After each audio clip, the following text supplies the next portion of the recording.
Hello, this is Jeff Hamrick at Rhodes College, and I'm going to spend a few minutes talking about using randomization procedures to generate confidence intervals for the true sample proportion in a particular experimental context. This actually is the results right here that I've imported into Fathom of our class's recent experiment with spinning coins. And the results from this experiment over 780 independent trials were that we saw 325 out of 780 heads. That's about 41.67% heads that we saw. And I've already set myself up in Fathom here to replicate the behavior of 780 coin flips with a probability that heads comes up that I control. You can see that right here if you right click on this and you press edit formula, that right now if I replicate this experiment generating 780 fresh coin flips, that heads will come up about 50% of the time and tails will come up about 50% of the time.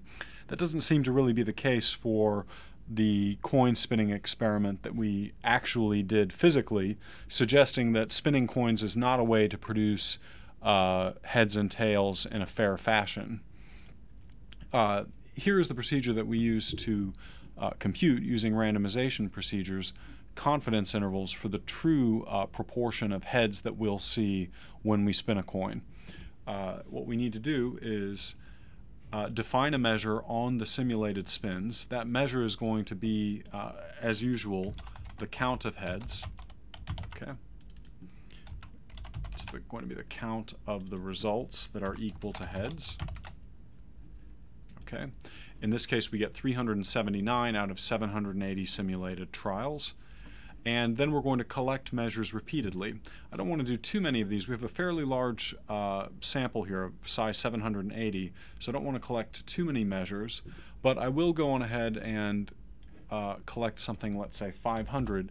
And for computing confidence intervals, it's very important that you take these three default settings in your measures box and switch them all. Turn this one off, turn this one on, and turn this one on. Okay? Let me collect measures again. And let's take a look at the randomization distribution that we've generated. First, let me drag a table off of this collection of measures, and then let's take a look at the randomization distribution. And it's always a useful idea to plot against this randomization distribution the actual number of heads that we saw in our original experiment. So I'm going to right-click, plot value, and we saw 325 heads in our class's 780 coin spins.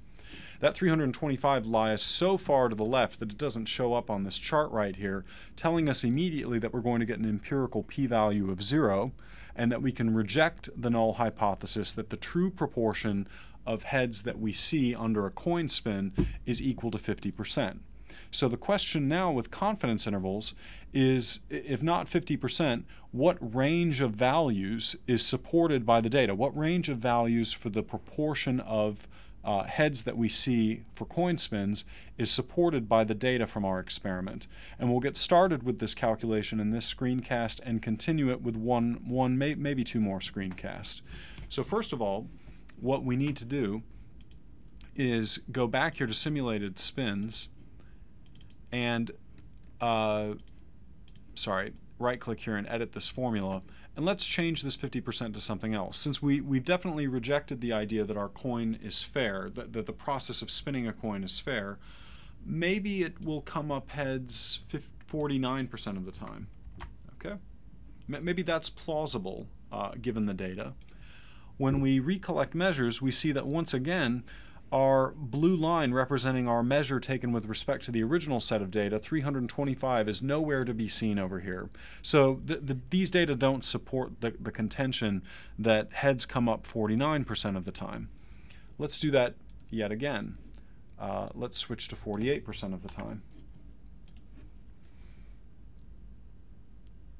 Now we finally see it, but there's only one dot out of 500 here that lies to the left of this blue line, so the empirical p-value is going to be quite small. We're going to once again reject the idea that the true proportion of heads is equal to 48%. So we need to try something else, and we'll continue with this calculation in the next screencast.